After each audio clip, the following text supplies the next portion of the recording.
Hi, I'm Eric Siegel with ericstrains.com, and today I'm going to be reviewing and running this beautiful Milwaukee Road F6a 464 Baltic from Weaver Models. Weaver first made the F6a available in their 2009 catalog, but fortunately they're still in production and still available, so even though it's 2011, I was able to get one brand new from Weaver. Now these come in both 2-rail and 3-rail versions.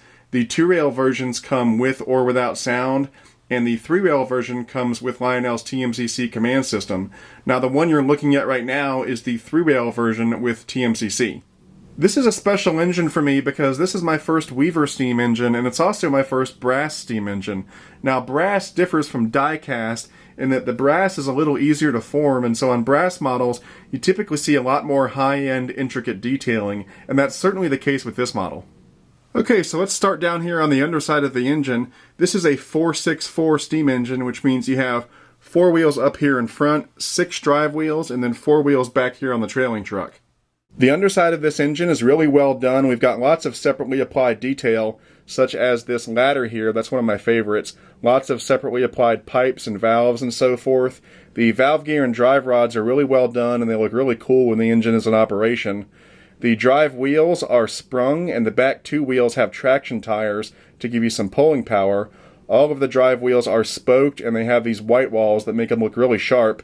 And then for each of the drive wheels, you've got separately applied brake shoes. Up here on the front of the engine, we've got this nice solid metal pilot and these nice hoses here with the hand-painted red tips. There's a swing-out scale coupler that comes out like that. Really nice. We've got a coupler cut bar right here. Up on the front of the boiler, we've got lots of nice rivet detail. We've got marker lights, number boards, and the headlight. I like the headlight because it's a nice soft yellow glow. And then right here, we've got this nice swinging bell. Up on top, we've got a hand-painted whistle and a smokestack with an operating smoke unit. The builder's plates right here are legible under a magnifying glass, and we've got safety tread on the walkways. And then, of course, we've got all these wonderful separately applied details all over the place. You know, when I first took the engine out of the box, I thought that some of these details were molded into the boiler just like they would be on a die-cast steam engine, but they're not. These are all separately applied. Nearly everything on this engine is separately applied. Pretty much the only thing that's molded into the boiler are the rivets. One of my favorite details up here is this reach rod. It goes all the way back to the cab, and then up here they've cut a notch into the boiler so that this rod looks like it goes right into the boiler. It looks really cool. Toward the rear of the engine, we've got some more hand-painted details right here, and then tons of separately applied details all around the dynamo here. This is all separately applied. None of this is molded into the boiler. And then back here on the roof of the cab, we've got an opening vent.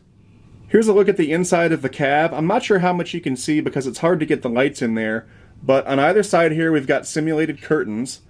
On the inside of the cab, we've got 2 crew figures. The back head is very detailed with lots of hand-painted valves and gauges. When the engine is turned on, there's a soft yellow light up here on top that lights up the interior of the cab. And then down here in the firebox, there's a red bulb that gives you a nice red glowing firebox. On the back of the engine, this port here is for the tether that comes out of the tender that connects the electronics in the tender with the engine. And then down here you've got the drawbar that connects to the tender. Now there are 2 holes in the drawbar. If you're going to run this engine on wide turns like 072, you can use this first hole and it'll draw the tender closer to the engine and give you a more realistic look. If you're going to run this engine on tighter turns like 042, you can use this back hole and it'll give you a little more space between the tender and the engine and allow you to successfully negotiate those tighter turns. Now speaking of turns, the minimum curve needed for this engine to operate correctly is 042. Here's what the underside of the engine looks like. You've got 2 power pickup rollers right here. And then right over here, you can't see it, but there's a little builder's plate that lets you know that this was built by Weaver, and it tells you the number in the production run that this engine is. In this case, this is number 120 of 135 engines that were made in this production run. Here's the tender, and there's a lot of separately applied details all over the tender, but there's not too much, and I kind of like that because it kind of gives a nice, refined, elegant look to this tender. The paint job is absolutely perfect. Here you've got the tether that goes up to the engine. You've got a real coal load up here. This hatch here swings open to reveal the TMCC controls. And then on the back, we've got separately applied grab irons and a reversing light. One interesting thing about this tender is that the rear coupler is actually tucked up under the tender. And that's a little unusual in 3-rail. Usually the coupler sticks out quite a ways. And at first I thought that was kind of weird, but then what I realized is that if you bring a car up to this tender and couple it on, because that tender is tucked up under there, it actually draws the car much closer to the tender than normal, and what you get is a much more realistic spacing between the tender and the car. On the underside of the tender, we've got some additional separately applied detailing here, and we've got one power pickup roller per truck. On the inside of the tender are all of the TMCC electronics as well as the sound system. Now, it should be noted that this engine comes with Lionel's classic TMCC. This does not come with Legacy. Legacy is only available on Lionel engines at this point in time. But that's okay because the engine still sounds great and runs great, and you can still control it with your Legacy remote if you already have Legacy. In fact, when I run this in just a couple minutes, I will run it using my Legacy remote. Okay, so let's go ahead and power this engine up, and you can hear some of the sounds and then see it in action. Now, like I said, this is a classic TMCC equipped engine, but you can use either the classic Cab 1 controller or you can use the Legacy Cab 2 controller. It really doesn't matter. I'm going to use the Legacy controller because that's what I have.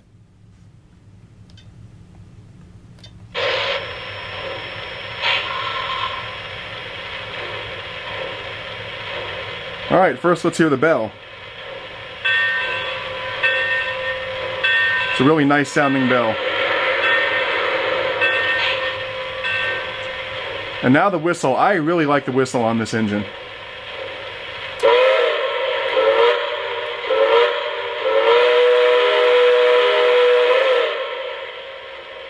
There's a couple accent sounds.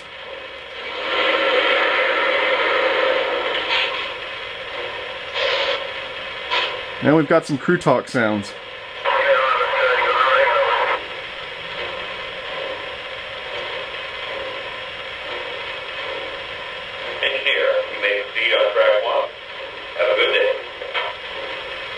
Okay, so let's go ahead and move it on out.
So that about wraps it up for this review. I hope you enjoyed it. This F6a from Weaver is a really fine brass engine.